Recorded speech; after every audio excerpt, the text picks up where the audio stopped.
Öncelikle hepiniz kanalıma hoş geldiniz. Evet sevgili dostlarım, bu videomuzda dolar üzerine konuşalım. Sizlerle ekonomi üzerine konuşalım. Ayın 15'i Fed'i konuşalım. Ayın 16'sı Merkez Bankası'nı konuşalım. Bu videomuzda sizlerle birlikte kısacası doları konuşalım. Bakalım dolarda bizi neler bekliyor. Dolar için önemli kritik seviyeler nerelerden geçiyor? Dolar için Elliott çalışması yapmıştık. Bu Elliott çalışmasını sizlerle birlikte anlamadığınız yerleri burada bu video içerisinde canlı yayında cevaplamaya çalışayım. Hem de sizler için önemli soruların cevaplarını da bu video içerisinde bulmuş oluruz. Birçoğunuz sürekli soruyorsunuz dolar alalım mı, altın alalım mı diye. Hem de bunların bir nebze de olsa sizlere cevabını bu video içerisinde vermeye çalışayım. Gece yaptığımız bu canlı yayın biraz geç oldu ama daha iyi arkadaşlar. Daha yoğunluk biraz daha az olursa daha fazla soruyu da cevaplayabiliriz. Ahmet Aydos Belçika'dan. Ahmet hoş geldin. Yavuz Çetin hoş geldin. Selçuk Kaya hoş geldin. Biraz isimleri okuyalım. Bu sırada arkadaşlarımız da toplansınlar. Ebu Cabir bin İslam. Dolar hafta sonu ne olur demiş. Ebu, dolarda yön yukarı. Şu an bugünkü yükselişin şimdi biraz oturmasını bekleyeceğiz. Biraz buralarda oyalanacağız. Fakat yön hala da yukarı. İbrahim Karamolla iyi geceler başkan demiş. İyi geceler İbrahim. Yunus Türkmen döviz mi demiş. Döviz. Dolar. Yakup Yakın selam başkan demiş. Bu alemde teksin demiş. Çok teşekkürler Yakup. Bu alemde sizler teksiniz. Evet arkadaşlar, ekonomiyle ilgili görüşlerinizi de alalım. Selçuk Dağ Deviren iyi akşamlar demiş abim. İyi akşamlar abisi. Levent Uzun selamun aleyküm. Aleyküm selam. Nevzat Memiç selamlar demiş. Selamlar. Sonnur selamlar demiş. Selamlar Sonnur Ulkar. Jumayev merhaba. Dilek Narin yapılan swap sözleşmelerinde dolar kurunu imzalarken 24 TL baz alınmış. Vallahi Dilek ilk defa senden duyuyorum böyle bir şeyi. Swap anlaşmalarında genellikle o gün geldiği zaman o zamanın faiz üzerinden yani bu ödemeler gerçekleştirilir. Böyle bir anlaşma var mı bilmiyorum. Onun için de yanlış bir cevap vermiş olmayayım. İyi akşamlar demiş TPR. İyi akşamlar. Ayrıca katıl üyemiz TPR. İyi akşamlar. Mehmet Çetinkaya selamlar demiş. Selamlar. Yunus Türkmen iyi geceler hocam demiş. İyi geceler Yunus. İsmail Yalçın selamun aleyküm demiş bize. Aleyküm selam İsmail. Orhan Doğan selamlar demiş. Selam başkan. Kerim Kaya başkan 658'de gram gold satışı yaptım demiş. Üzgün işareti koymuş. Evet. Bakalım Kerim. Gene bakalım.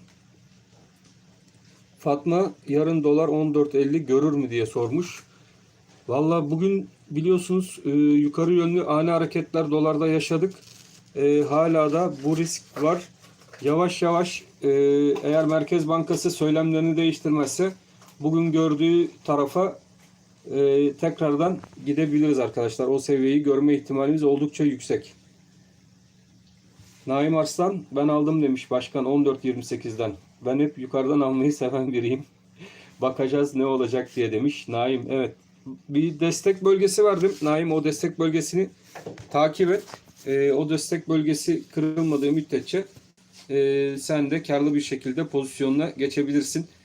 Bizler için önemli destek, dolar için bizim takip ettiğimiz önemli destek 13.51 destek bölgesi arkadaşlar. Bakın şuradaki önemli destek. Bu destek üzerinde dolar TL bir normalleşme süreci içerisine girdi. Yani bugün gördüğü tepe seviyeden aşağıya doğru. Bu seviyelerde artık biraz oyalanıp 13.51 altında kalamazsa yönünü tekrardan 14.67 seviyesinde bulunan kuvvetli direnç bölgesine doğru yukarı çevireceğini ben düşünmekteyim. Bunu takip edeceğiz Naim. Sen de bu seviyeleri takip et. Arslan Üstünel ne örüyorsun başkan demiş. Teşekkürler Aslan. Teşekkürler. Hasan İzzet Baysal. Hayırlı akşamlar başkan demiş. Faiz yorumunu bekliyoruz. Sabit mi tutar, indirir mi? Hasan, benim Merkez Bankası'nın 300 bas puan faiz indirimine gideceği yönünde bir düşüncem mevcut. Yılı 12 puan civarında Merkez Bankası'nın kapatacağını düşünüyorum. Tabi bu benim kendi düşüncem. Bugün itibariyle dolardaki bu oynaklık itibariyle Merkez Bankası fikrini değiştirir mi? Bunu ayın 16'sında göreceğiz. Ama benim düşüncem bir 300 bas puanlık daha Merkez Bankası'nın faiz indirimine gidip yılı 12 puandan kapatacağı yönünde. İzleyip göreceğiz. Mehmet Çetinkaya, gram altın nereye gidecek demiş. Mehmet Çetinkaya. Mehmet, gram altında beklentilerim, gene Elliott çalışmam var. Gram altında benim için 776 seviyesi önemli bir destek haline gelmiş durumda. Bunun da hedefi gram altında 840 TL. Beklentim 840 TL. Yani TL çalışacak aralık 776-840 aralığı. Elinde gram altın tutan arkadaşlar veya gram altın almak isteyen arkadaşlar için 840 hedefli, ama unutulmaması gereken önemli bir yer 776 seviyesi altında kapanış yapmadıkça. Dolar kuru tutanlar için ise de arkadaşlar 13.51 önemli bir seviye. Bu 13.51 kırılmadığı sürece 14.67 hedefli. Murat Arslan selamünaleyküm demiş. Hayırlı geceler demiş. Teşekkürler. Rıza Kılıç neler oluyor böyle demiş. Evet, kurlardaki oynaklık maalesef ki artık had safhalara ulaştı. 50-60 kuruşluk oynaklıklar gün içinde yaşayabiliyoruz.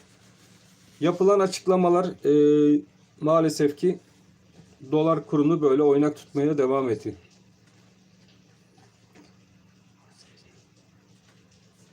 Jumayev selam, iyi akşamlar demiş Azerbaycan'dan. Jumayev aleyküm selam, hoş geldiniz. Azerbaycan'a çok selam, Belçika'ya çok selam, Almanya'ya çok selam. Gurbetçi arkadaşlarımızın hepsine çok selam. İsmail Yalçın, gram altın ne olacak? Gram altın İsmail, dediğim gibi bizlerin takip ettiği Elliott yöntemi kullanaraktan yapmış olduğum analize göre 776 kuvvetli bir destek. Bu destek aşağıya kırılmadığı müddetçe yön yukarı. Kısadaki ilk hedefimiz 840 TL gram altında.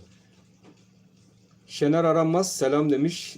Aleyküm selam, selam. Şener hoş geldin. İsmail Yalçın gram altın, bunu zaten cevapladık az önce. Mürsel Bilgiç iyi akşamlar başkan demiş. Gram altın ne olur demiş. Evet, Mürsel için de gelsin deminki açıklamamız. Uğur Aldemir. Selamun aleyküm başkan demiş. Ve aleyküm selam Uğur. 2022 yılı ve gıda krizli bir yıl olacak demiş Nevzat.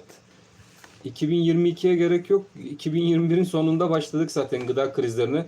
Bugün bununla ilgili biraz konuşalım arkadaşlar. Gerçekten bugün bebek mamaları ne oldu diye merak ettim. Gerçekten bebek mamalarını araştırmak istedim. Bu ekonomik krizde, çünkü biliyorsunuz yeni doğan bebeklerin gıdasını alması lazım. Bunun için de mamaya ihtiyaçları var. Bu mama fiyatlarına bir bakayım dedim, ne kadar olmuş diye. Arkadaşlar 180 TL olmuş. 180 TL civarında olmuş bebek mamaları.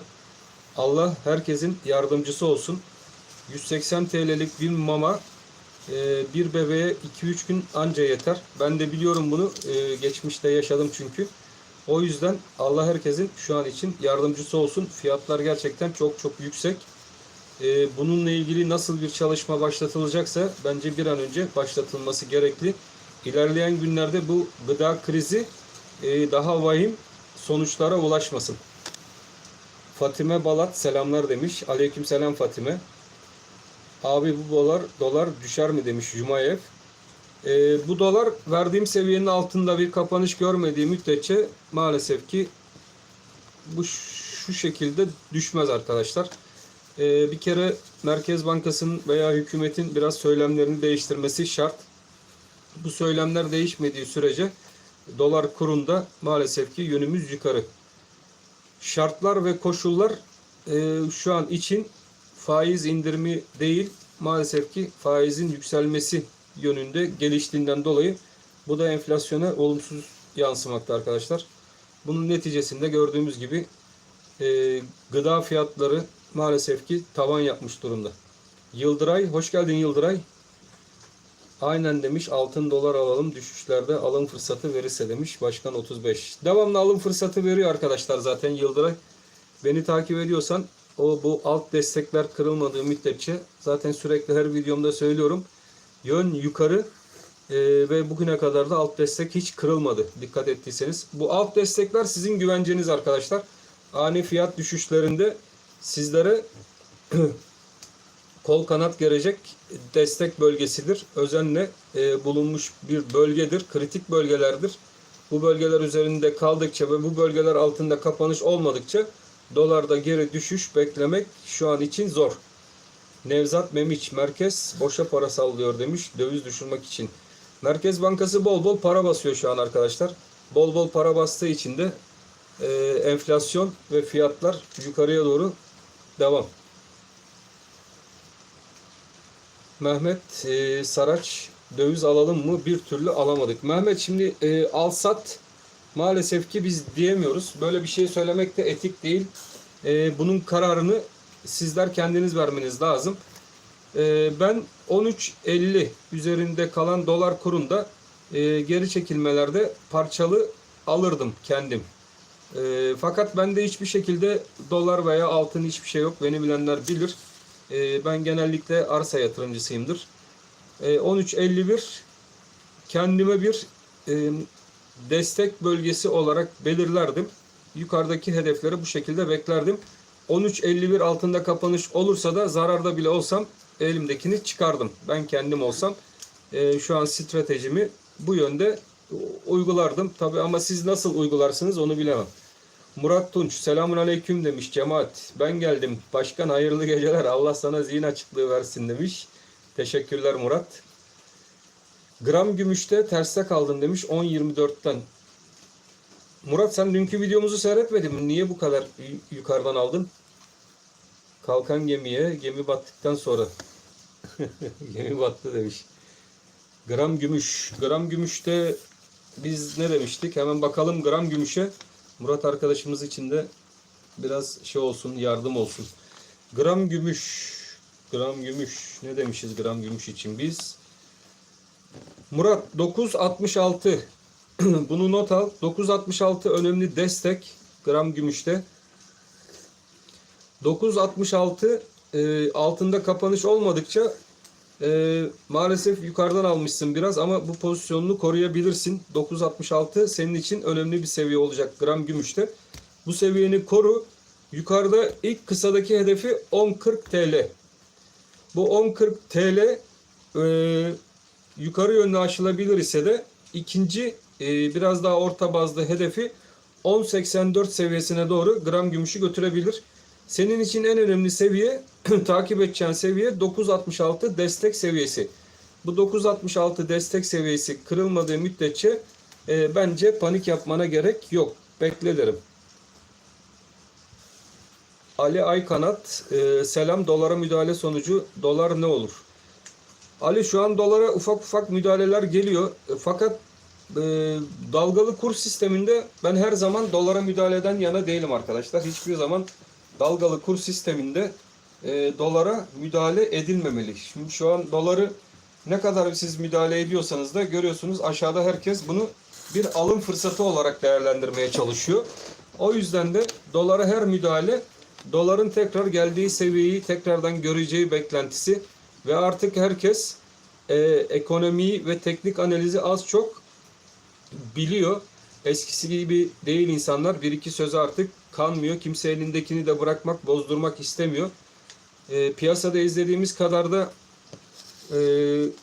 dolar satışı yapmak isteyenler az, almak isteyenler oldukça fazla. O yüzden de Merkez Bankası'nın müdahaleleri devamlı alım yönünde değerlendiriliyor.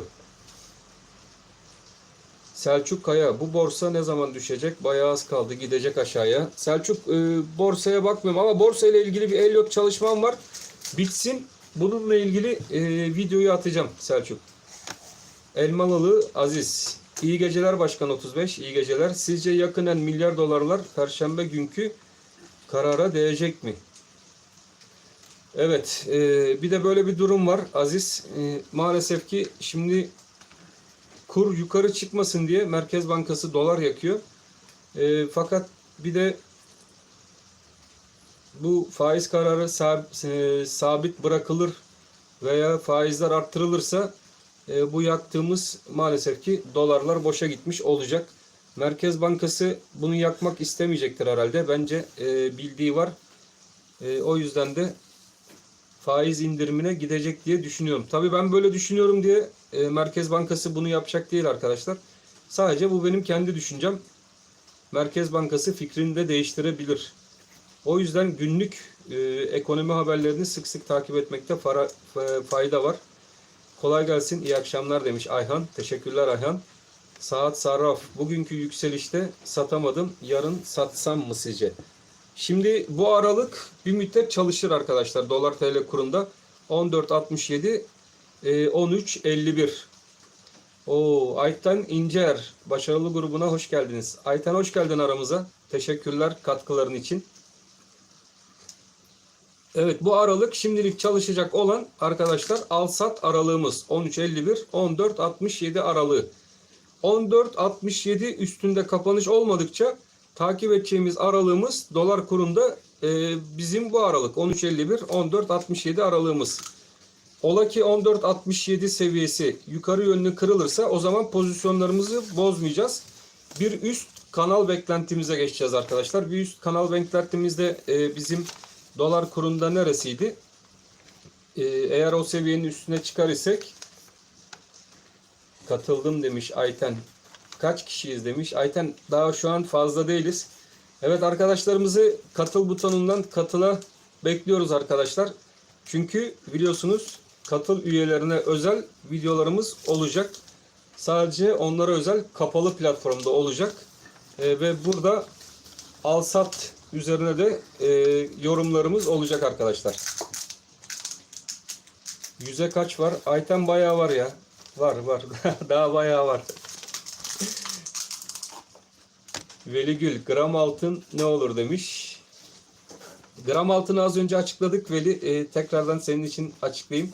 Şu dolarla ilgili 14.67 bu kısa vade hedef bölgemiz. 13.51 aralığı çalışacak olan bölge.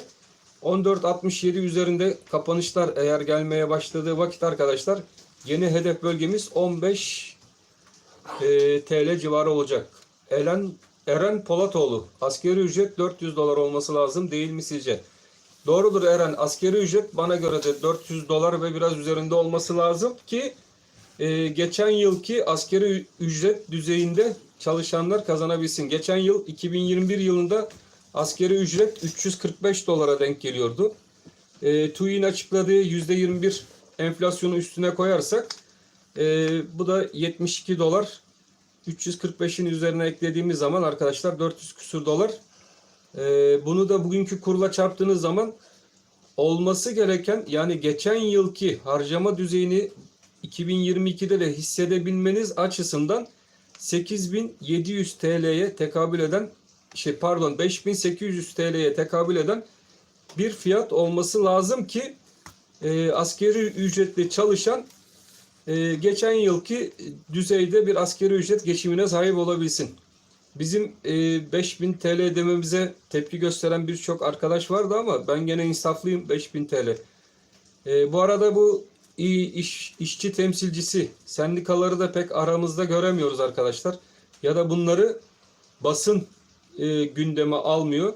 Burada bir şeyler var. Bu işçinin haklarını da hakkaniyet tarzında kendilerini savunmasını bekliyorum arkadaşlar. Bu aralar biliyorsunuz her şey sınanıyor. Allah tarafından sınanıyorsa yönetenler de yönettiklerinin haklarından sorumlu tutulacaklar. Yani bu askeri ücretlilerin bütün haklarından bu sendikalar sorumlu tutulacak. O yüzden bu sendikacılar bu arkadaşların haklarını sonuna kadar savunmalı. Neyse hakkaniyet doğrultusunda bu hakları almaları gerekli diye ben düşünmekteyim. Veli Gül sağ olasın başkan demiş. Teşekkürler Veli. Ons gümüşte dip neresi demiş? 21. Evet, ons gümüşte Ferdi benim için dip seviyesi görüldü. Artık buradan yukarıya yönlü hareket başladı. Ons gümüşte 21.50 civarları benim için, 21.32 civarları dip bölgeydi. Şimdi orada hedefim 24.12 kısada, biraz daha onun üstünde de 25.86 civarlarına doğru ons gümüşte yavaş yavaş hareketlerin başlayacağını düşünüyorum. Fırat Demir 16.20'den Euro'da tersteyim. Sence ne olur başkan? Euro tahminin. O da dolar gibi. Ferit, o da aynen dolar gibi yukarı yönlü hareketine devam edecektir. Euro'yu da şu an için Euro'da bir analizim yok ama ona da bakayım. Gerçekten Euro ile sterline bakmıyoruz epeydir. Euro ile sterline bakalım ama dolardaki hareketlerin aynısı. Gene yukarı yönlü hareketler Euro ve sterlin tarafında da oluşacaktır arkadaşlar. Onlarla ilgili size tam rakamları çalışıp ayrı bir video içerisinde anlatayım Ferit. Eren Polatoğlu. Gümüş gram ne olur? Bugün izledim ama yeni bir şey var mı? Gümüş gram. Hemen gümüş gramı bir daha tekrardan anlatalım. Gümüş gramda bizler için önemli seviye 9.66 destek bölgesi. Bakın arkadaşlar, 9.66 destek bölgesi çok önemli. Bu destek bölgesi üzerinde kalındıkça, bunu lütfen bir yere not alın. 9.66 seviyesi üzerinde kalındıkça ve bu 9.66 seviyesi altında bir kapanış olmadıkça gram gümüşte ilk kanal 10.40 kanal aralığı 10.40 9.66. 10.40'ı kıramadığı müddetçe bu kanal aralığında yerine oturmaya çalışacaktır. 10.40 kırılır, üstünde kalmayı başarırsa da ikinci hedef bölgesi gram altında 10.84 bölgesi olacaktır. Selçuk Kaya, başkan sayende çok ekmek yedik. Seni yıllardır dinliyorum. Balıkesir'den selamlar. Çok teşekkürler Selçuk. Balıkesir'e de benden buradan çok çok selamlar olsun. Reis demiş, herkese yetişmek zor olmuyor mu demiş. Osogozcun. O nasıl bir nick öyle? Cüneyt Girgin, zor olmuyor, zor olmuyor. Cüneyt Girgin, katıl ne demek hocam? Dinliyorum zaten. Katılmış olmuyor muyuz? Oluyorsunuz, evet. Katıl bir buton. YouTube'un bu içerik üreticilere sunmuş olduğu bir hizmet. Bu hizmeti sizlere verdiğimiz için, sizler de bu kanalın gelişmesine bir katkıda bulunmak istiyorsanız bu katıl butonu üzerinden ufak bir meblağ karşılığı bizlere hem üye oluyorsunuz hem de ayrıcalıklar kazanmış oluyorsunuz. Katıl butonu buna yarıyor yani. İbrahim Puşçu, başkanım arkadaşlar iyi geceler demiş. İyi geceler İbrahim. 841'den girdim gemiye demiş. Yönümü bulamadım, ne yapayım demiş. Gram altında mı 841'den? Bekleyeceksin kardeşim. Bekleyeceksin maalesef. Gram altında gene alt seviyemiz neresiydi bizim?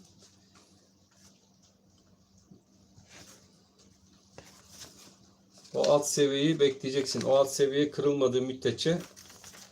Evet, 776. 776 kırılmadığı müddetçe biz tekrardan 1840 TL civarına doğru giden gram altın bekliyoruz. Bu kısadaki hedefimiz, onun kırılırsa yukarıdaki hedefi 880 TL.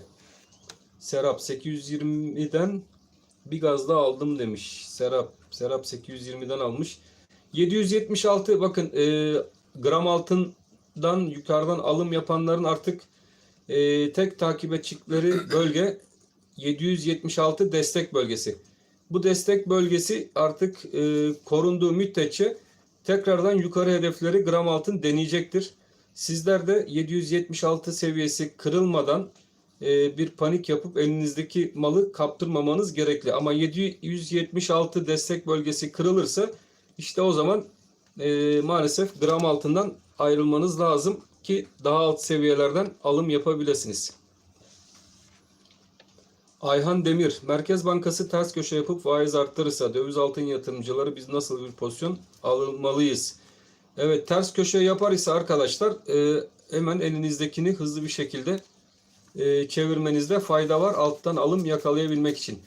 Mesela sabit bırakırsa Merkez Bankası biraz aşağı, yön biraz aşağı olur. Ondan sonra yön tekrardan yukarı çevrilir. Faiz arttırırsa Gene aynı şekilde sabit bıraktığı miktarın biraz daha altına doğru yönlenme. Oradan tekrardan yön yukarı. Yüksek piyasanın faizi üzerinde faiz arttırımına gider ise duyduğunuz anda kaçın derim ben. Bu şekilde olursa. Bunun içinde ne gerekli? 15-600 bas puan ve üzerinde bir faiz arttırımına gidilirse hemen elinizdekilerden çıkmakta fayda var. Tabi böyle bir şeyi düşünüyorsanız arkadaşlar. Ersin Yılmaz Giresun'dan selamlar demiş. Giresun'a çok selam Ersin.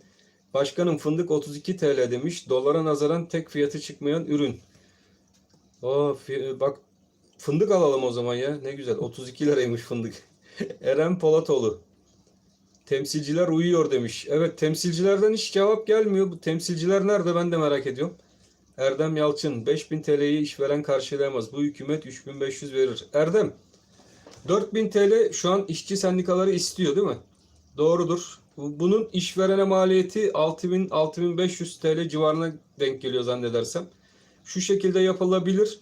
Bunun 1000 TL'sini de biliyorsunuz Recep Tayyip Erdoğan babalık yapacaktı asgari ücretliye. 1000 TL'lisini karşılarsa hem işverenden 4000 TL çıkmış olur. 1000 lirasını da devlet tarafı karşıladığından 5000 TL çok rahat bir şekilde yapılabilir. Ayten İnceer. Evet, Ayten gümüş satmayalım o zaman. Evet Ayten, şu an için ben satış taraftarında değilim. Özellikle de 9.66 seviyesi kırılmadığı müddetçe yukarıda 10.40, 10.84 hedefleri var gram gümüşte. Olgun Aygüneş, merhaba hocam kolay gelsin demiş. Haftaya pazartesiye kadar merkez bugün olduğu gibi gram altının yukarı çıkmasına izin vermez diye düşünüyorum. Yatırım tavsiyesi olmadan ne düşünürsünüz demiş. Vallahi bugün izin verdi. Bugün izin verdi. Yarın da verebilir. Evet, Korhan Ahmet, grubumuza hoş geldin Korhan. Evet, Korhan da aramıza katıldı. O Korhan'a da çok teşekkür ediyoruz. Evet. Nerede kaldık? Hemen yorumları okumaya devam edelim. Ersin Yılmaz teşekkürler demiş. Osman Akın, Ersin ben de Giresunluyum demiş. Sabah 14.50'den bozdum. Öğlen 13.78'den yine aldım. Allah bereket versin demiş. Erdinç İkbal. Evet, gördüğünüz gibi bakın Erdinç çok güzel değerlendirmiş bunu. Bülent Eroğlu, adamım ben yanıldığını görmedim daha demiş. Bülent çok teşekkürler. İşte Bülent doğruları konuşan bir arkadaşımız. Allah razı olsun. Çok teşekkürler. Osman Akın dolar 15'i ne zaman bulur demiş. Osman, ben hiçbir zaman zaman tahmini vermem. Benim en uzun, bakın arkadaşlar, en uzun, yani uzun vade dediğim analizim 1 yıllıktır. Çünkü 1 yıllık üzerinde pek analiz yapmamaya çalışırım. Bunu buradan anlayabilirsiniz. Kısa vadem 1 ay ile 3 aydır. Orta vademde 3 ile 6 aydır. Uzun vadem 12 aydır. Buna göre sizler de kendiniz şey yapabilirsiniz. Ayten İnceer katıl üyemiz ayrıyetten. Cuma günü gram satsak sonra düşünce alsak ne güzel olur demiş. Öyle bir fırsat verirse çok güzel olur tabii. Hem gram arttırmak önemli. Aslında önemli olan gramı arttırabilmek. Tabii bunu başarabiliyorsak ne mutlu. Tabii ama bunun için teknik analiz bilginiz çok yeterli olması lazım arkadaşlar. Teknik analiz bilginiz yeterli değil ise elinizdekini kaptırmaktan başka bir işe yaramaz. Özellikle altın yatırımcısı uzun vadeli düşünmeli arkadaşlar. Bülent Eroğlu Başkan, DB sitesinde Alpkar var. Tanırsan hız parkuruna gireceğiz diyor. 26.80 gelecek diyor. Vallahi Bülent, şu an için bende de bir 23 civarı gözüküyor. Gün geçtikçe de maalesef ki yukarı yönlü bölgeler 20, 21, 23 şeklinde yukarı yönlü gözükmeye başladı. Ama bakalım, Allah sonumuzu hayır etsin diyelim. İnşallah ekonomimiz düzelir. Çünkü piyasalar çok kötü. Bunun önü bucağı yok, yani 50 lirada gözükebilir. Bu nasıl olacak bakalım, izliyoruz şu an için. Hakan Söz Anlayan, hocam iyi akşamlar. İyi akşamlar Hakan. Arkadaşlar hoca demeyin, ben hoca değilim çünkü. Hoca demeye gerek yok. Abi, kardeş, o şekilde birbirimizle konuşabiliriz. İyi akşamlar dilerim. Bankalar fiyatları ve işlemleri komple kapatmışlar. Alsat yaptırmıyorlar mı şu an? Hangi bankalar? Bununla ilgili yazarsanız arkadaşlar, banka ismi verirseniz bir bakalım. Osman Akın, dolar 15'i ne zaman bulur acaba? Bunu cevaplamıştık zaten. Bülent Eroğlu, evet, Bülent'in sorusuna bakmıştık. Yasemin yarın sabah dolar alınır mı demiş. Yasemin, dolar her zaman alınabilir. Ne dedik? Ama şartımız var. Bakın, bu şart önemli. Bu şart üzerinde durdukça dolar yatırım tavsiyesi olmamak koşuluyla her zaman alınabilir. Yukarıdaki seviyeleri beklemek koşuluyla ve önemli destek bölgemizin aşağı yönlü kırılmaması durumunda. Burası da bizler için ne dedik? 13.51 bölgesindeki önemli destek üstünde kaldıkça, evet. İsmail Karakuş, başkanım, sorum güne gitti demiş. FED varlık alımlarında sıkılaştırma derse dolar ve ons altın ne olur? Teşekkürler. FED zaten şu an için varlık alımlarını azaltma yönüne gitti. Bunu daha da sıkılaştırabilir mi? Çok zor. İsmail, çok zor. Böyle bir şey yapacağını zannetmiyorum. Ahmet Aksas, başkanım, yıl sonu dolar kaçla kapatır? Valla herhalde 15 TL'ye doğru gidecek. 14.09'dan aldım demiş Ahmet. Ahmet, 14.09'dan aldın. Burada bakın, alanlar, yukarıdan alanların yapacağı bir durum yok arkadaşlar. Bu 13.51 çok önemli. Üstüne basa basa söylüyorum sizler için. 13.51 altında günlük bir kapanış olmadığı müddetçe üst seviyeleri 14.67 ilk etaptaki ve 15.39 üst etaptaki seviyeleri bekleyeceksiniz. Yeter ki 13.51 aşağı yönlü kırılmasın. Dursun Göl, bankalar çalışıyor, ben şimdi girdim demiş, işlem yapılabiliyor. Evet Dursun, bankalar çalışıyor demiş. Teşekkürler Dursun.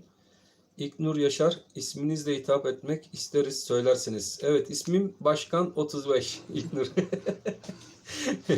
Vallahi çok akıllıca sorular soruyorsunuz. Az kalsın düşüyordum. İlknur, Başkan 35 diye hitap edebilirsiniz.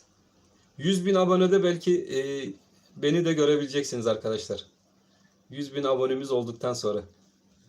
Hayrullah Taşdemir, iyi akşamlar. İnternet bankacılık sistemiyle döviz satmak zor mu? Olası faiz yükseltme durumunda. Zor değil, satabilirsiniz ama makaslar çok arttırılıyor. O yüzden. İsmi Başkan demiş. Bak, İbrahim Karamolla, ismi zaten Başkan demiş İbrahim. Mehmet Kaynak, buradan alalım mı hocam? Buradan alalım mı, satalım mı sorularınızın cevabını verdim zannedersem. 13.51 üzerinde kaldıkça ve sizler 13.51 altında kapanış görmediğiniz sürece veya 13.51 altında kapanışta ben artık vedalaşabilirim, bu psikolojiye sahipseniz, düşünce size kalmış bir şey. Ben size ipucunu veriyorum zaten. Serpil Ekici, fiziki olarak altına yatırım yaptım, kalayım mı? Tabii kal Serpil, niye kalmayacaksın? Fiziki altın alıyorsanız zaten fiziki altın alan uzun vade almıştır. Fiziki altın alan arkadaşın tutması, uzun vade tutması faydalı. Başkanım demiş, gram gümüş 6.20'den aldım ve 9.50'den attım demiş Dursun Göl. Oo Dursun, hayırlı uğurlu olsun.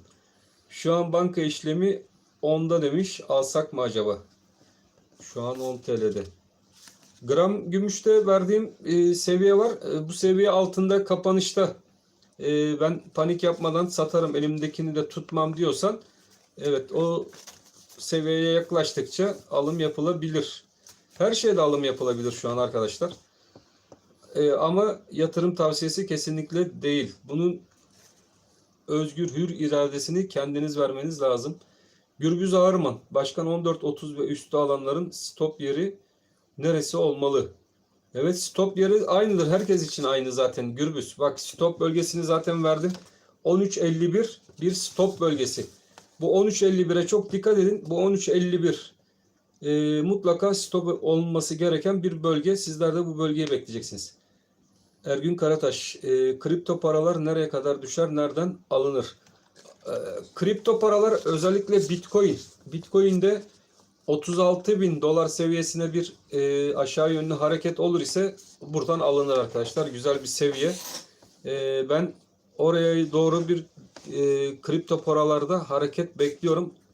Orada da gene 46 bin desteği var. 42 bin desteği var. Ve onun altında da 36 bin dip desteği diye düşünüyorum arkadaşlar Bitcoin'de. Levent Uzun, Perşembe gününe kadar dolar 14.20 ile 14.80 arası müdahale ile gidip gelebilir demiş. Faiz açıklanmadan yarım saat önce yine bir tepe yapar gibi tahmin ediyorum. Evet, faiz kararına kadar çok hareketli olacak piyasalar. Ben de katılıyorum bu arkadaşım. Piyasaların oldukça hareketli olacağına Levent. Ben de inanıyorum, evet. Yatırım tavsiyesi değil demiş Levent. Ya ne manyak olduk, görüyorsunuz değil mi arkadaşlar? Her şeyde bir yatırım tavsiyesi değil, yatırım tavsiyesi değil diyoruz. Vallahi biz de bir psikolojimiz bozuldu. Hüseyin Kaya, gümüş gram demiş, nereye gider? Gümüş gram. Gümüş gramdan bahsettik zaten biraz önce Hüseyin. Gümüş gramın gidebileceği yerleri sizlerle birlikte değerlendirdik.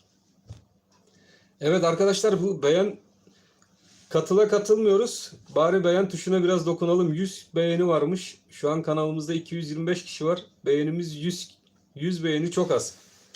Ayrıca kanalı başka yerlerde de paylaşırsanız iyi olur. Ne kadar çok beğeni atarsak arkadaşlar YouTube'un algoritması önerilerde bizi öne çıkartıyor.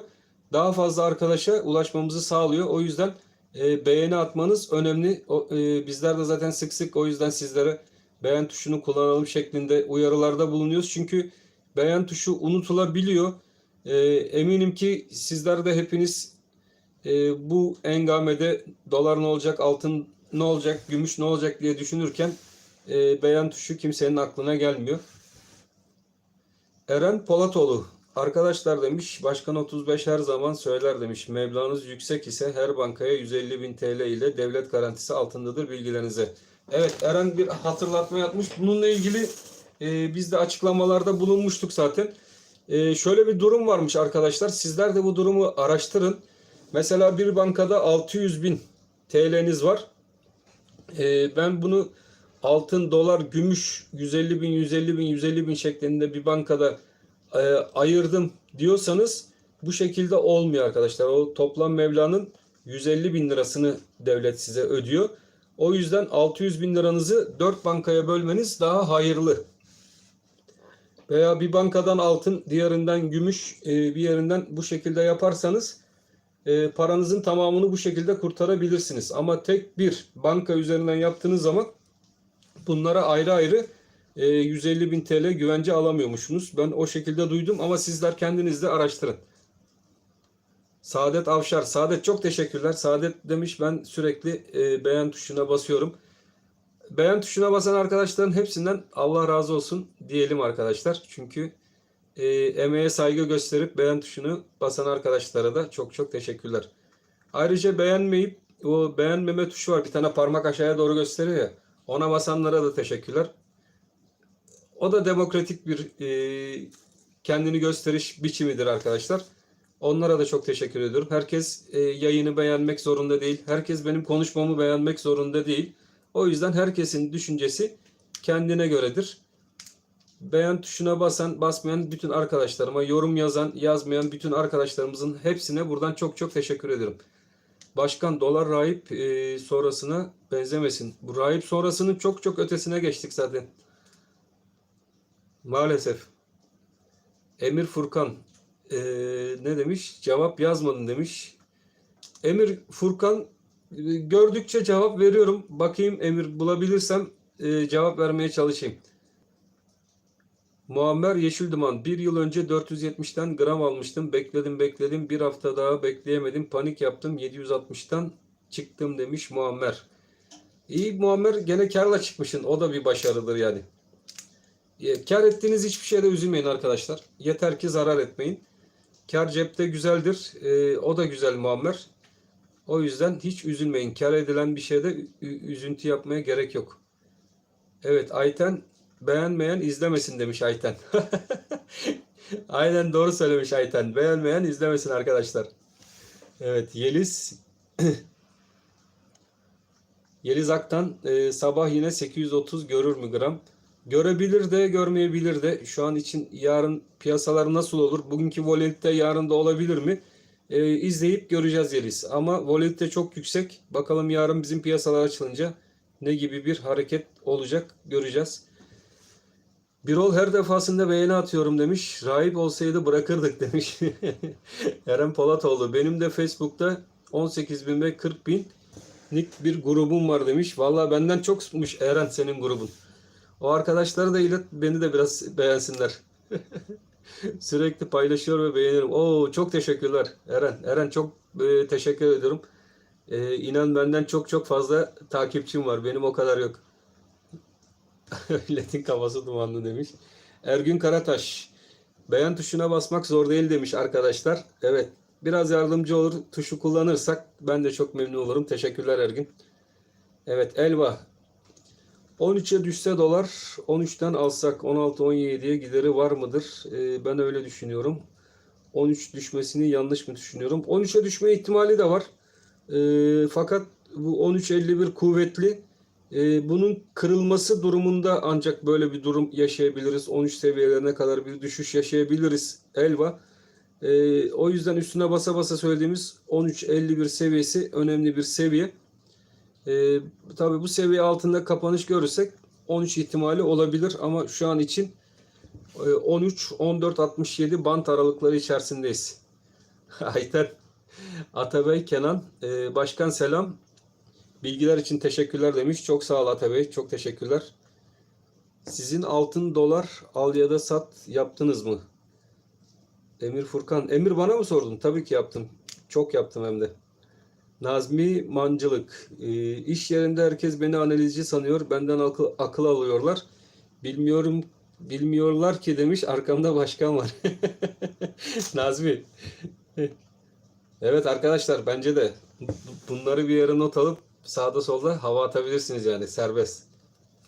Hiçbir şekilde telif istemiyorum. Özellikle bana üye olan bütün arkadaşlarım benim burada anlattıklarımı telifsiz bir şekilde başka yerde anlatabilirler.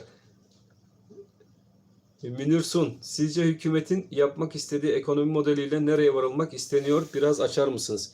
Münir, hükümetin yapmak istediği model şu şekilde anlatayım. Faizleri düşük tutup aslında hükümet 12 puanın altına indirmeye çalışacaktır faizleri. Çünkü 12'nin üstünde kimse kredi çekmek istemiyor. Yani 12 puanın altına çekip buradan gene aynı 2020 yılındaki model gibi kredili büyüme yoluna gitmek istiyor. Çünkü bu faizlerle şu an kimse kredi çekip bir ev veya araba da almak istemiyor. Bu da piyasaları kilitliyor. Ama 12 puanın altında yine eskiden hatırlarsınız 0.69'lardan 0.80'lerden krediler verildi. Gerçi o 0.69'lu krediden maalesef ki anlaşmalı müteahhitlerden başka kimse faydalanamadı. Çünkü ben bankaya gidip ben de bir ev almak için bankaya gittim 0.69'dan kredi çekeyim diye. Anca bir müteahhitin o bankayla anlaşmalı bir müteahhitin evini alır iseniz size 0.69'dan kredi veriliyordu. Hükümetin yapmak istediği model de şu an ithalatı azaltmak. Yani dışarıya dolar çıkışını durdurabilmek için doları yukarı yönlü serbest bıraktılar. Doların çünkü yukarı yönlü gidişi demek ülkede satılan ithal mallarının pahalanması anlamı taşıyacaktır. Bu da üretimi içeride canlandırmak istiyorlar. Bunu canlandırabilmek için de faizleri düşük tutacaklar. İşverenleri düşük faizli kredi alıp üretimi arttırmaya yönelik bir model düşünülüyor olabilir. Aslında düşünülen model çok güzel, kötü bir model değil ama zamanı yersiz. Bunu kurlarda bir nasıl oynaklığın durmasından sonra bu şekilde bir yönteme gidilmesi daha iyi olacaktı. Şu an zaten omikron denilen bir bela gene dünyanın başına bulaşmış durumda. Bu omikron Avrupa'da birçok ülkenin gene kapanmasına sebebiyet verdi. Burada da gene Türkiye'de de görülmeye yavaş yavaş başlandı. Bunun da ne gibi bir bulaşıcılık yapacağı, etki nasıl olacak? Bunun da bir görülmesi gerektiği düşüncesindeyim. Bakalım, bekliyoruz. Muammer Yeşilduman, faiz indirimi ne olur? Muammer, faiz indirimi ne olurla ilgili yorumumuzu yapmıştık.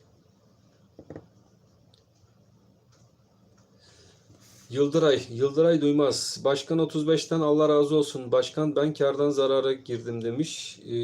Ne yapıyorum? TL'de beklemediğim başkanım demiş. Evet Yıldıray, dediğim gibi 13.51 önemli. Bunun artık alıp almamak sizin tarafınızda. Çünkü ben artık buralardan al veya sat demem uygun olmaz. Zaten etik de değil. Bunun kararını kendiniz vereceksiniz. Ben seviyeleri verdim. Sizler bu seviyelere göre kararınızı verin. Kumral Çakır, krediler sıfır, evler ve yüksek meblağ niteliği taşıyan konutta geçerli oluyor demiş. Bize yaramaz. Evet, zaten şu an krediler çok yüksek Kumral. Buradan zaten ev fiyatları yüksek, araç fiyatları yüksek. Bir de yüksek fiyattan kredi çektiğiniz zaman herhalde bir ömür boyu o krediyi ödemek için çalışırsınız. Halil Uysal merhaba demiş. Ben günlük alış satış yapıyorum. Bugün 818'den gram altın aldım. Yarın nasıl olur demiş kurlar. Evet, yarın da gene bir bakalım yukarı yönlü atak görülebilir. Ben de sizlerle birlikte izleyeceğim Halil. Yarın neler olabilir? Merkez Bankası ne türden atraksiyonlar gösterebilir? Hep birlikte izleyip göreceğiz. Nuray Pişiren, hangi yatırımlarda tutuyorsunuz paranızı? Sepet dağılımınız nedir demiş Nuray. Sepet dağılımım yok Nuray. Altınım dolarım da yok. Ben arsa yönünde genellikle yatırımlarımı değerlendiriyorum. İstanbul iyi geceler demiş Başkan 35. Müteahhitler %10'a düşürmesini istiyorlar demiş hükümetten. %10 çok zor da 12'ye düşsün de bir %10 ondan sonra düşünürüz. Başkan demiş, o arkada avlayan bir köpek vardı. Uyudu mu? Ha, onun saati geldi şimdi. Onlar birazdan gelirler Nazmi. Onlar şimdi birazdan gelirler buraya. Vallahi onları da bir gün yayına alacağım. Onlar benim canlarım. Bu arada arkadaşlar, havalar soğumaya başladı. Kapılarınızın önüne hayvanlar için bir kap yemek de bırakırsanız inanın çok sevaba girersiniz. Mehmet Kaynak, en iyi makas hangi bankada demiş. Vallahi bankalar bu aralar iyice makas aralıklarında çok şikayet geliyor. Bankaları bu konuda bilmiyorum, BDDK mı uyarır, artık kim uyarırsa uyarmaları lazım. Ahmet İzdeş, Başkan 2022 ilk çeyrekte 700 veya 1000 bas faiz artışı gelir mi? Şu an hükümetin gündeminde bir faiz artışı olduğunu düşünmüyorum arkadaşlar. Bu uyguladıkları yeni ekonomi politikasında faiz artışı yok. Ayrıca Cumhurbaşkanımız biliyorsunuz faizle işi olanların bizde işi olamaz şeklinde yorumu var. Faiz arttıracaklarını zannetmiyorum ben arkadaşlar. Faiz indirimlerine devam edilecektir diye görüşüm devam ediyor. Tabii bu benim kendi beklentim. Ben Aralık ayında bir 300 bas puanlık çılgınca bir faiz indirimine de Merkez Bankası gidebilir diye düşünüyorum. 3 yıl önce bir evime yazıldım. 200 binlik daireye Şubat'ta ev çıkıyor ama ev yok, bodrum bile yok demiş Nazmi. Arkadaşlar ben bu bir evimleri falan bilmiyorum. Orada faizsiz ev, araba alımı falan oluyor ama buradaki sistem nasıl hiç bilmiyorum inanın. 3 yıl önce evet yazılmış. Şerafettin Duraloğlu merhabalar demiş. Fed'in atraksiyonu ne olur? Şerafettin, Fed bence gene faizleri sabit bırakacak. Varlık alımlarıyla ilgili bir konuşma yapacak. Ondan sonra faizlerle ilgili gene geçen söylediği gibi şu an gündemimizde faiz arttırımı yok şeklinde açıklama yapacak. Bu da ons tarafına yarayacaktır diye düşünmekteyim ben. Ama bizdeki işsel sebeplerden dolayı bizdeki gene dolar kurunda aşağı yönlü hareketler kısıtlı kalacaktır diye düşünüyorum. Faizle ilgili eğer yakın zamanlı bir tarih verirse işte o zaman doları düşünemiyorum arkadaşlar. Belki de 15'in üstünü bile aşan bir dolarla karşılaşabiliriz. Ammar Yahya, başkan soruma bakar mısın demiş. Vallahi Ammar, inşallah görebilirsem bakarım tabi. Muammer Yeşil Duman, bakanın açıklaması hakkında ne düşünüyorsunuz? Model tutmazsa ne olur sorusuna verdiği cevap, halk en fazla enflasyon altında ezilir deyip ben de üzülürüm demesi. Vallahi deney tahtası gibi olduk zaten. İnşallah halk üzülmez. Ama şu an şu ortamda böyle bir modelin tutacağını ben zannetmiyorum arkadaşlar. Böyle bir modelin tutabilmesi için bir kere dünya ekonomilerinin normalleşmeye geçmesi şart. Bizim de bir normalleşmeye geçmemiz şart. Bu nasıl olacak? Bakacağız, göreceğiz arkadaşlar. Şu an için e, pek iyi değil ya. İnşallah düzeliriz. 19 Halil Uysal, 19 Ekim ayında alım satım işine 50 bin liram vardı. Bugün itibariyle 72 bin liram oldu. Kendime maaş bağladım. Kendime bugünden sonra seni takipteyim başkan demiş Halil Uysal. Teşekkürler Halil. Ammar Yahya. Hocam, Ammar'ın sorusunu bulduk galiba. Tam kaçıyordu, yakaladım Ammar. Yarın 130 gram altın borcum var. Almam lazım ama ay sonuna kadar sürem var. Yarın mı alayım, bekleyeyim mi? Ammar, bu çok zor bir soru yani ya. Buna ben karar veremem. Bunun kararını kendin vermen lazım maalesef. Ama bir an önce borcunu öde Ammar, rahatla. Yani imkanın varsa, borcunu ödeyebilecek imkanın varsa bir an önce al, bence borçsuz yaşa daha iyi. Ayten, faiz indirimi gelirse ilk gün mü çok yükseliş olur yoksa birkaç güne yayılır mı yükseliş? Evet, Ayten, ilk gün de olur fakat ilk gün Merkez Bankası buna biraz izin vermeyecektir gibi, yukarıda bekleyecektir gibi düşünmekteyim. Ama bu yayılır aynen. İlk günde yukarı yönlü çok gider. Biraz baskılarlar. Ondan sonra yavaş yavaş tekrardan hareket gene yukarıya devam eder. Ayrıca Merkez Bankası'nın okuyacağı metin de önemli. Bu metinde faiz artışlarına daha devam edeceğiz şeklinde bir metin olursa ilerleyen günlerde doların artışı hala devam eder diye düşünmekteyim. Bütün param dolar, euro ve fiziksel altında, uzun süredir kârdayım ama kaçtan bozayım sonra ne alayım? Dolar daha ne kadar yükselir? Ne zaman bozmam lazım demiş. Yeteri kadar kar ettiğini düşünüyorsan ve uygun bir arsa kendine veya ev bulabiliyorsan bence bozdurup arsa veya ev yatırımına girebilirsin diye düşünmekteyim. Nurten. Hem de o zaman üzülmemiş olursun. Her kafadan ses. FED faiz arttırırsa dolara etkisi ne olur demiş. FED faiz arttırırsa arkadaşlar dolara etkisi çok büyük olur. Sırf bize etkisi büyük olmaz. Bunun etkisi gelişmekte olan ülkelerin çoğunda görülür. O yüzden şu durumda ben FED faiz artırımına gidecektir diye düşünmemekteyim. Üretim ülkesi olan ABD faiz artırımına giderse ABD'nin ürettiği malları fahiş fiyatlardan hangi ülke alabilir? ABD bunu düşünür arkadaşlar. O yüzden bence şu an için faiz artırımına gideceğini düşünmüyorum. Ammar, çok teşekkür ederim demiş. Sizi sürekli takip ediyorum demiş. Ben teşekkür ederim Ammar.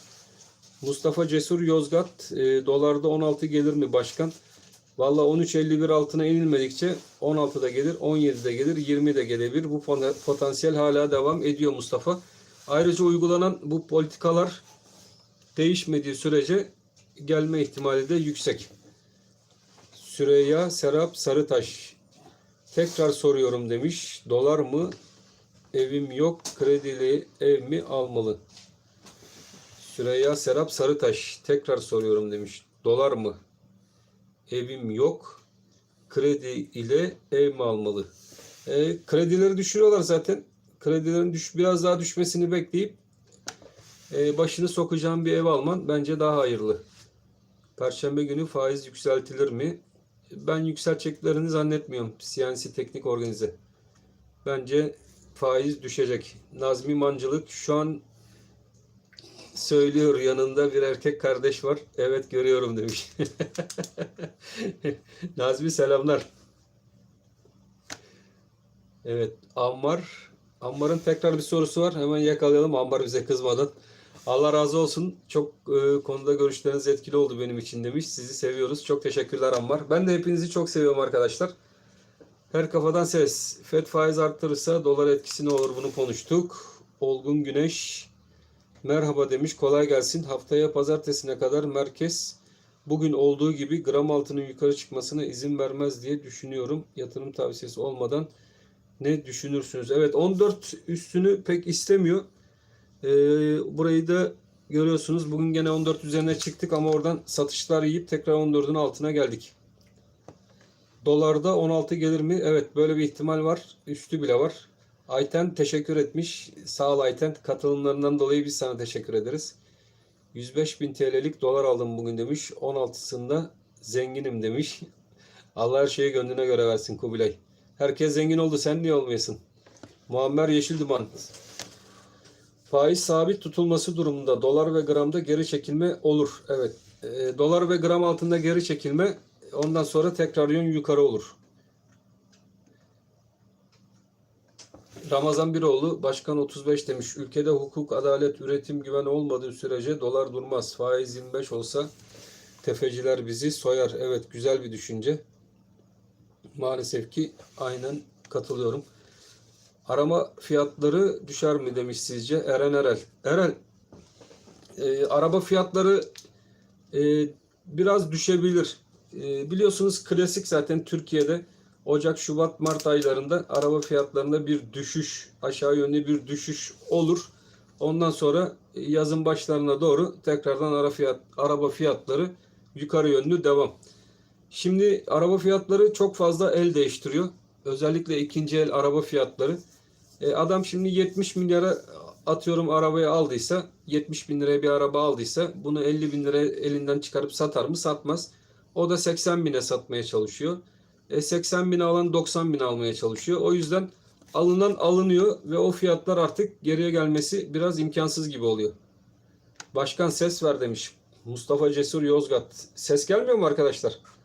Mustafa 200 puan indirim olursa hızlı yükselir demiş. Evet, hızlı yükselir. CNC Teknik Organize. Mesajlarımı okumuyorsun başkan demiş. Az önce okuduk CNC. Olgun Aygüneş. Merhaba, kolay gelsin demiş. Haftaya pazartesiye kadar merkez bugün olduğu gibi. Bunu okuduk. Bakalım yeni mesajlara. Halil Uysal. Her şey için teşekkürler demiş. Başkan bütün arkadaşlara selamlar demiş. Elif Özgür, altının 20 yıllık döngüsü var demiş. Elif 2022'de sürprizler güzel olacak gibi. Özellikle ons altın ve ons gümüş tarafında güzel sürprizler ben de bekliyorum Elif. Evet. Evet, ses geliyormuş galiba. Seste herhangi bir sıkıntı yok. Evet. Dolar yıl sonu kaçta kapatır? Vallahi böyle bir şey herhalde 14 ile 15 arasında bir yerde kapatacak gibi gözüküyor. Sabit kalsa da artacak. Yeni yıla dolar 22 liradan girecek diyor Kubilay. Bakalım Kubilay. Faiz arttırımı gelirse hızlı mı düşer demiş Ayten. Faiz arttırımı. Evet, faiz arttırımı gelirse hızlı düşer Ayten. Ama FED tarafında mı soruyorsun, Merkez Bankası tarafı mı? Şimdi FED tarafından bir faiz arttırımı gelirse dolar yukarı. Bakın burayı karıştırmayalım. FED faiz arttırımı yapar ise dolar yukarı. Merkez Bankası faiz arttırımı yaparsa dolar aşağı. Bunu ayırt etmekte fayda var arkadaşlar. Bunu karıştırıyoruz galiba. Leyla Ateş, gram altında 8.40 satmak için iyi bir seviye midir? Evet, şu an için orası satış için iyi bir seviye gözükmekte. Yani bu aralık. Ama onun üstüne atar ise 8.40 üzerine atar, burada kapanış olur ise o zaman satmayıp beklemekte fayda var. Yukarıda 8.80 var o zaman. 200 bas puan ve üzeri indirim gelirse 16-17'ye gider demiş Mustafa. Puan ve üzeri indirim gelir ise. Evet, evet Mustafa, aynen. O seviyelere gidebiliriz. Zekeriya Işık, her şeyi karıştırdın, tekrar aynı kişileri okuyorsun demiş Zekeriya. Vallahi olabilir Zekeriya, aynen. Aynen okuyor olabilirim ha. Evet, artık yazıları da karıştırmaya başladık arkadaşlar. Vakit de geç oldu. Sizler de yarın işe gideceksiniz. Zekeriya'nın dediği gibi artık yayınımızı sonlandıralım. Ben hepinizi çok seviyorum. Evet, Japonya'dan selam başkan demiş. Şimdi güneş doğdu. Doğan güneş ile birlikte Rabbim herkesin yardımcısı olsun demiş. Çok teşekkür ediyorum. Bu güzel mesajla birlikte artık yayınımızı kapatalım. Hepiniz Allah'a emanet olun. Ben hepinizi çok seviyorum. Ayrıca kanalımı dışarıdan seyreden tüm arkadaşlarımız da mutlaka kanalımıza abone olmaya davet ediyorum. Allah'a emanet olun. Hoşça kalın. Zekeriya Işık teşekkürler demiş. Biz de teşekkür ederiz Zekeriya. Görüşmek üzere arkadaşlar.